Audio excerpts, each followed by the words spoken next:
It's an overcast, Tuesday, May 19th, 2020. Bring him lower, Ethan.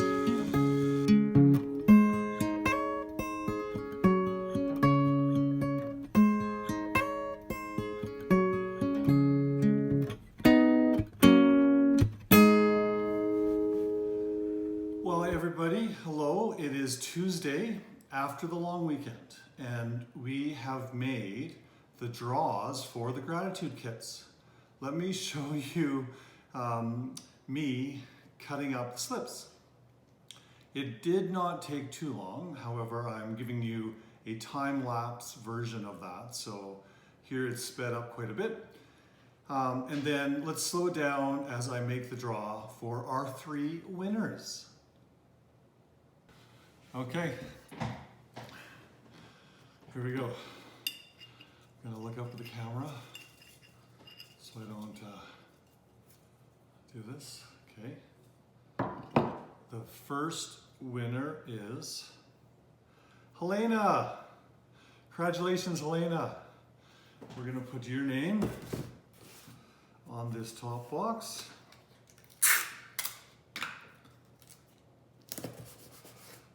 Okay, Helena. Okay, number 2. Randomize here, randomize. Okay, let's see. Who did it? Oh, I don't want to peek. I want to come down to 1. Slip of paper. Lisa Choi. All right, Lisa.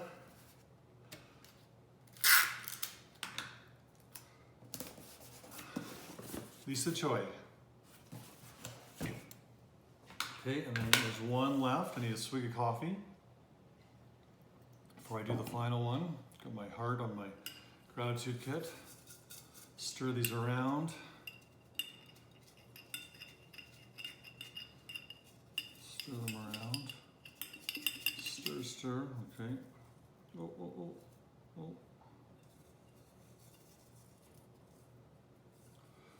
Okay. And the 3rd winner, hey, it's Pat Costoros. Pat, you are the 3rd recipient of a gratitude kit. So congratulations to Pat, Lisa, and Helena. Thank you to everybody that entered in the draw. I really appreciate that. So congratulations again to Pat, Lisa, and Helena. And those 3 gratitude kits are ready to go. It's possible if this work from home continues for a while, I need to think of something else to give away. If you have ideas of what I could give away, please send me a note. I'd really appreciate that.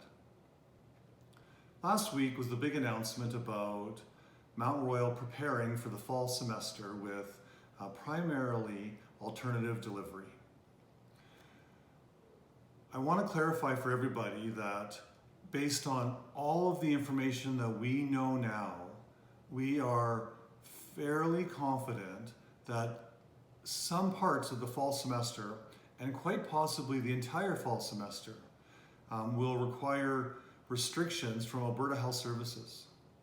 Based on that, based on wanting to be fair and equitable to employees and being fair and equitable to students, the decision was made by the President's Executive Committee to decide that we're going to plan for an alternative fall semester. This is not what anybody wants. We are a face-to-face institution. We value seeing our students in classes, in clinics, in labs. This will be a challenge for us. However, we believe that it's more important that we don't disrupt students mid-semester by starting face-to-face and then going to alternate delivery, or starting alternative delivery and then bringing people back to campus. How does that impact people who are immunocompromised or who are living with people that are higher risk? What about our international students? What about those students that live outside of the greater Calgary region?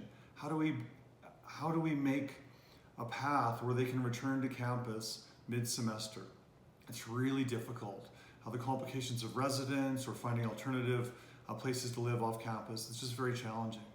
And so with all those complications, delivering the fall semester in an alternative format balances the need to deliver our curriculum, to allow our students to progress, with trying to be as fair and equitable as possible for all of our students. We need to be preparing all of our courses for alternative delivery. There are some minor exceptions, and we have not entirely decided what those are yet, but the chairs and the associate deans and the director are working with me to have conversation about some of the labs where we do critical skills that are essential for students moving into clinical practice in nursing and midwifery programs, as well as some skills labs and tutorials and seminars in athletic therapy. Beyond those 3 programs, we need to look to defer activities that are essential for our students into at least the winter semester, perhaps spring, and perhaps beyond that. You know, I want to take advantage of having the gratitude kit out and just let you know that I have a lot of gratitude for all of you, for the people that do good work in health, community, and education.